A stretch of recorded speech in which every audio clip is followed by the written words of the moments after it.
That is great. Now, I just had to bring with me the Albuquerque Journal for today. Reading the headline, Clinton wants the complete facts from Comey.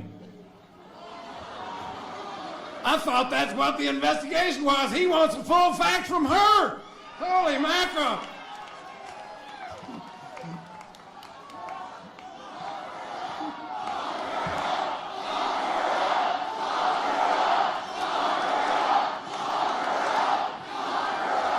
Welcome with me tonight, my wife Cynthia. She is the love of my life and the treasure of our relationship. Thank you, Cynthia, for being here. We've got some of our friends on the stage with us. Just thank you all for being here, because we're literally trying to decide the future of the country. Is far bigger than an election. Which way is the country going to go? And the stakes are very, very high. But you and I, here in New Mexico, we are New Mexico. It doesn't matter if you're one of the roustabouts from the southeast corner, one of the miners from the northwest corner. It doesn't matter if you're in agriculture, farming, ranching, providing food for the entire world. We are New Mexico. God bless you all for being here. We're veterans. We're Native Americans. We are Hispanics. We are mixed culture, this New Mexico. In fact, I think that we set the stage for the country because we've got 400 years of us getting along together. We work across racial lines. We work across party lines, church lines. It doesn't matter because we solve our problems here. That's the greatness that we can show to the rest of the country. And no, we don't always agree in New Mexico. Sometimes we disagree with the other party, sometimes with ourselves, but we work it out. And that's what the country needs a big dose of right now. Just a little bit of what we do here on a regular basis. Now, this fact has not gone unnoticed by Mr. Trump and Mr. Pearce. This is their fourth time here.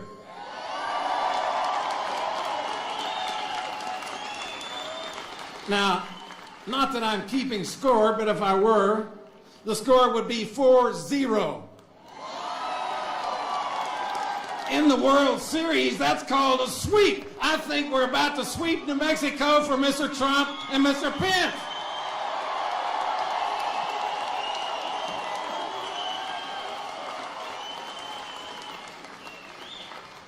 Now, I saw Mr. Trump up close for the first time at the convention, the national convention. Thank you for being there, and thanks for voting for Mr. Trump. We are not given from the media what I saw there. 3 big takeaways from the convention. Number one, the night of the acceptance speech, he's in the middle of the speech, and he says at one point, talking from the teleprompters, I'm getting support from evangelicals, and he pauses.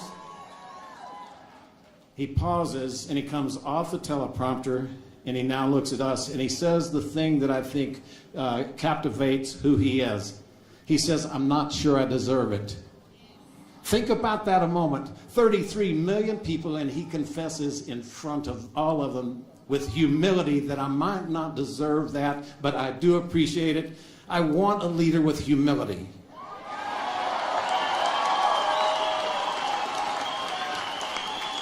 The second thing he did, he had Mr. Cruz's speech beforehand.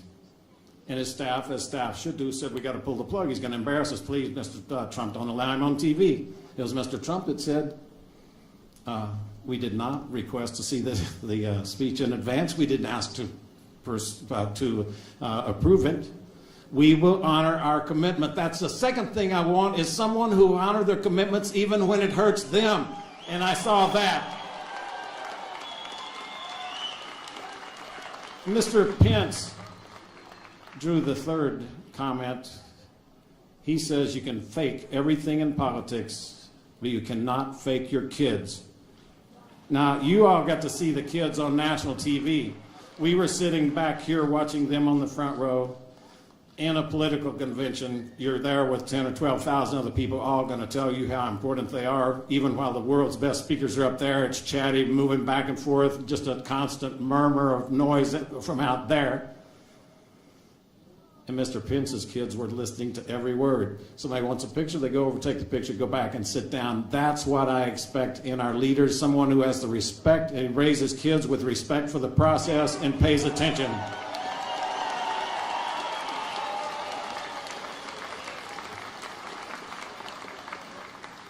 One of two people are going to be president of the United States.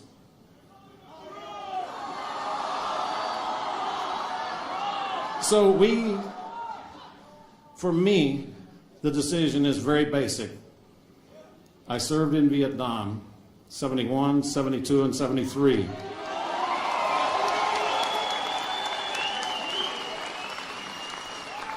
By the way, it's 50 years since my class graduated, and the class of 65 was one of the heaviest lost classes in all of Vietnam. So earlier this year, I took a flight around the world solo in my single-engine airplane that's sitting right over there at Qatar. We're kind of low-tech down in Hobbs. We pulled the two rear seats out, and I put two 55-gallon drums back there and filled them full of fuel. And I flew that flight around the country, 26,000 miles, to honor those who did not come home from the war.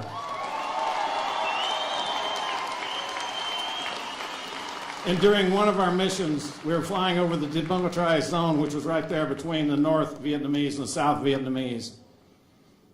And when we would get that high up in the country, when we'd get that far north, you could hear the fighters and the bombers going over the north, and you could hear the SAM call, "Sam, Sam, break, break, break left."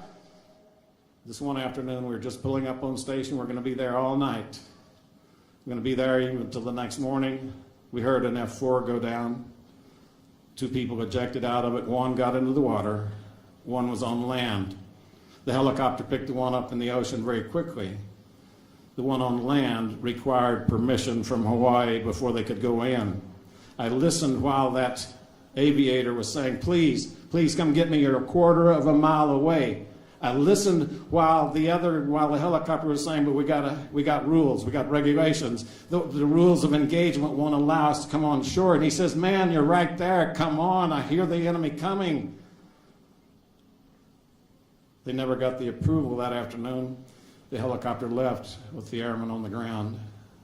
During the night, we heard a keyed microphone, and we heard automatic weapons fire. I assumed that it was our airmen letting anybody up there listening know that it was his last. The next morning, the helicopter got there and began to call and never got an answer back.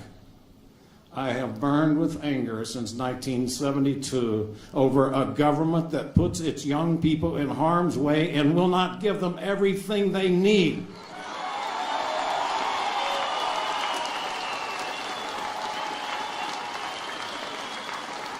And so when I saw Hillary Clinton ask in front of that committee, "What does it matter?" 13 hours she had to do something about it, and she did nothing.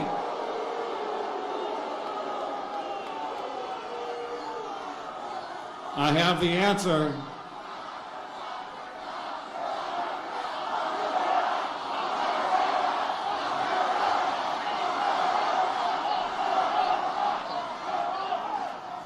I have the answer to Mrs. Clinton. What does it matter?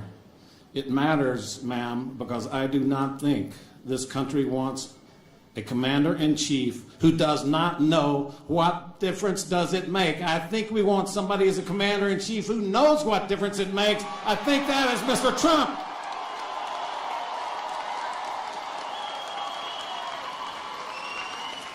I want a leader in this country who understands American exceptionalism and will drive us to that point again. I want a leader in this country who will reach out and draw back the manufacturers here who've left because of high taxes and high regulation. I want a president who will look to the millennial generation and say, "We're going to give you more than jobs, we're going to give you careers to where you can live your life."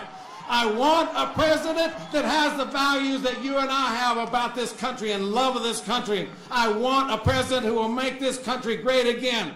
I want Mr. Trump as president. God bless you all for being here. Let's go vote. Let's bring Mr. President back. Thank you very much. Thank you. God bless you.